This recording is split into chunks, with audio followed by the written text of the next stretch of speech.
Ya, nama gua Marcadian, Teknik Informatika.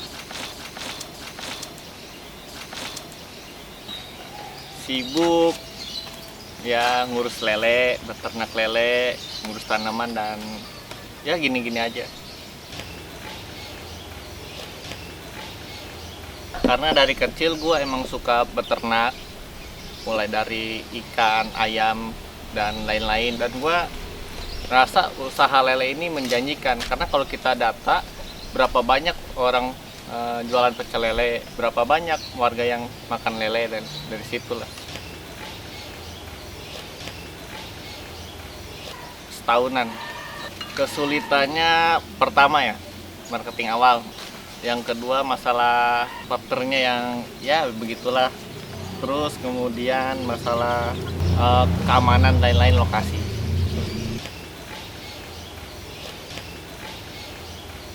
Pernah karena orang berperspektif apaan sih lele gitu. Sebenarnya mereka nggak tahu gitu, kalau misalkan mereka terjun langsung dan mendapatkan hasil yang wah di lele, baru mungkin mereka tahu gitu, rasanya di lele. Kalau misalkan dibilang lele tidak menjanjikan, gue nggak akan berjalan terus dan nambah kolam gitu.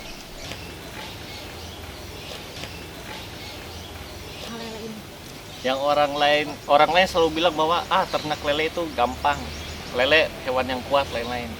Tolong kasih tahu saya gimana cara ternak lele yang gampang, karena pertama kali gue juga mempunyai stigma yang seperti itu, bahwa ternak lele gampang, dia kuat lele. Ternyata pas pertama kali tabur, saat itu 8.000 atau 6.000 gitu, lupa, itu mati 50% lebih gitu. Karena ternyata perawatan airnya, terus masalah pakan, waktu ngasih pakan, dan pH air dan lain itu sebenarnya sulit, nggak seperti yang dipandang rendah oleh orang-orang bahwa ternak lele ini gampang, lele nggak seperti itu.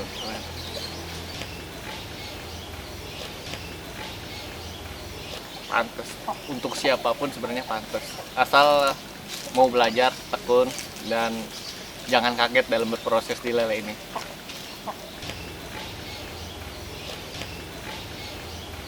Pertama, bayar kuliah udah sendiri, terus bikin PC dan punya barang yang gue pengen gitu, sesuatu.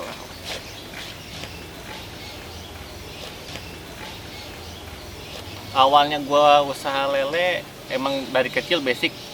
Gue berasal dari desa pelosok, salah satu desa di Majalengka, emang dimana mayoritas di sono itu emang bertani, beternak, dan gue salah satu anak yang suka bertani, beternak di sono. Dan ketika gue udah merantau ke Depok sini, gue bingung saat itu di semester 6, gue bingung pengen bisnis apa. Dan akhirnya di tongkrongan gue ketemu teman bernama Pranata Leo ini, membuka pikiran gue soal bisnis lele. Akhirnya gue terjun ke lele. Awalnya gue mau buka kopi dan lain-lain, tapi gue berpikir lagi ternyata terlalu banyak orang-orang yang membuka kopi. Gue pengen menjadi yang berbeda gitu, tampil berbeda, karena gue lebih baik menjadi kepala teri dibandingkan ekor teri dari ribuan teri gitu.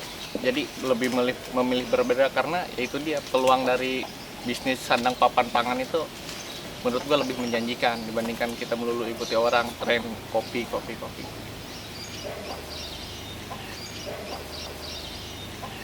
Ya sebenarnya bisa dibilang ya juga sih, gak perlu sekolah tinggi soal kalau mau beternak lele, tapi kan masalah ilmunya itu gitu.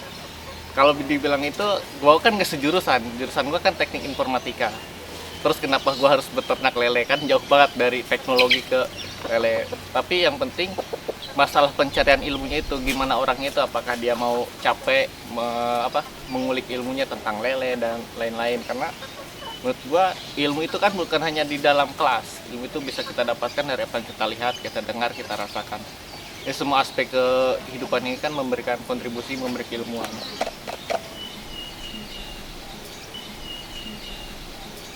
Itu yang pertama ini masalah berapa banyak tukang pecel lele, berapa banyak orang yang makan lele, dan masalah riset nambah kolam. Karena dari setiap panen itu gue selalu menyisakan uang untuk nambah kolam. Jadi agar bisnis itu berkembang terus, bertambah. Jadi nggak setiap panen uang untuk belanja dan lain, enggak. Gimana caranya kita menyisihkan uang itu untuk mengembangkan bisnis kita itu agar bertambah.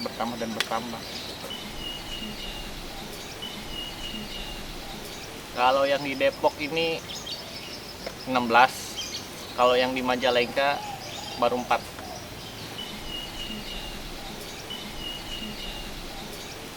Kalau gue pribadi jangan pernah gengsi apapun profesinya gitu, karena kita semua jangan munafik lah, kita sama-sama mencari materi. Yang penting kan apapun profesinya kita halal dan tidak tidak merugikan orang lain. Nah itu sih pesan-pesan dari gue. Dan intinya kalau mau terjun berbisnis mau di bidang apapun, jangan pernah mendahulukan gengsi gitu. Mendahulukan lo akan seperti apa lu ke depan, seperti apa nanti bisnis ini berkembang. Jangan mikirin omongan orang lain, karena kalau misalkan lu stuck mikirin omongan orang lain, ya lu akan jauh dari yang namanya kemajuan. Berbicara soal gimana nanti kita memulai bisnis lain-lain, jangan pernah mikirin bisnis itu pertama kali buka. Jangan terlalu terpacu pada profit yang besar, karena ketika pertama kali kita berbuka untuk awal bisnis, kita itu akan sejengkal lebih dekat dengan kerugian sebenarnya. Jadi nikmatin prosesnya.